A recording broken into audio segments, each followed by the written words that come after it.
Vendre ou acheter une voiture d'occasion en France, ça peut vite devenir un vrai casse-tête, pas vrai? Et pourtant, il existe un seul document, tout simple et même gratuit, qui peut absolument tout changer et rendre la transaction sûre. Aujourd'hui, on décortique ensemble ce fameux certificat de non-gage. Alors, comment on fait pour maîtriser ce document qui est juste essentiel? Eh bien, voici notre plan de match. On va tout passer en revue en 5 petites étapes, ce que c'est, comment on l'obtient, les pièges à éviter et même comment on fait pour résoudre les problèmes les plus courants. Allez, c'est parti. Bon, première étape, on va démystifier ce certificat. Parce qu'avant de se jeter dans la paperasse, il faut d'abord comprendre pourquoi ce document est si important. C'est vraiment la base pour une transaction sans aucun stress. Alors, premier point super important, son nom officiel, ce n'est pas certificat de non-gage. Non, en vrai, ça s'appelle le certificat de situation administrative ou CSA. Pensez-y un peu comme la carte d'identité juridique du véhicule. C'est un document officiel qui atteste que tout est clean, que tout est en règle. Et pour bien mesurer son importance, jetez un œil à ce chiffre, 5,6 millions. C'est juste énorme. C'est le nombre de certificats qui sont émis chaque année en France. Donc on ne parle pas d'un simple bout de papier, c'est carrément le pilier de millions de ventes de voitures d'occasion. Très concrètement, ce certificat, c'est un véritable bouclier. Il garantit 4 choses absolument essentielles. Que le véhicule n'est pas volé, qu'il n'y a aucune dette qui lui est attachée, que rien administrativement ne bloque sa vente, et enfin, que le vendeur est bien le propriétaire légitime.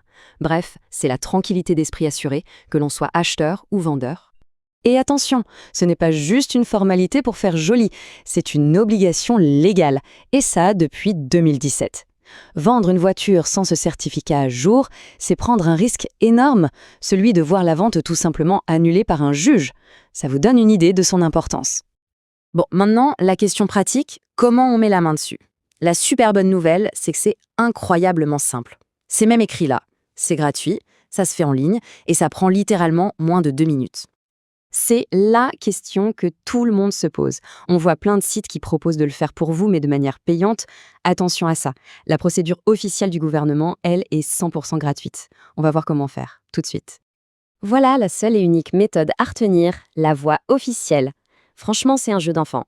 On va sur le site du gouvernement, on saisit le numéro d'immatriculation et la date de la carte grise, et hop, on télécharge instantanément le PDF. C'est direct, il n'y a aucun frais et aucune attente. Et voilà, on a le document facile, non? Mais attention, le plus gros piège, ce n'est pas de l'obtenir, c'est de l'utiliser au bon moment. Le timing, c'est vraiment, vraiment crucial. Retenez bien ce chiffre. 15. 15 jours. C'est la durée de validité légale du certificat. Pas un de plus. Dès le 16e jour, il ne vaut plus rien. Il faut tout recommencer. C'est une règle très stricte, mais elle garantit que la situation du véhicule est bien celle du jour de la vente.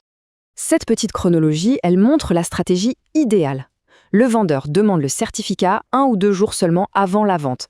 Comme ça, le jour J, le document est parfaitement valide et on se garde une petite marge de sécurité si jamais la transaction est décalée d'un jour ou deux. C'est tout simple, mais super efficace.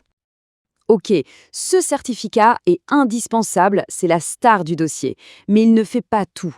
Pour que la vente soit parfaitement légale et carrée, il doit faire partie d'un dossier bien complet. Alors voyons un peu les autres documents clés. Surtout, il ne faut pas le confondre avec le certificat de cession.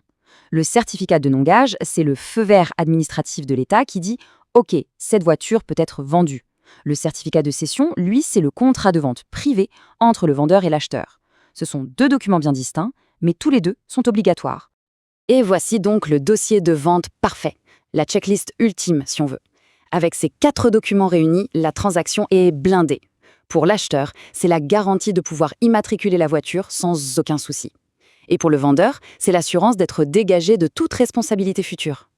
Une fois que la vente est bien sécurisée, il y a une autre opportunité à ne pas manquer, l'assurance.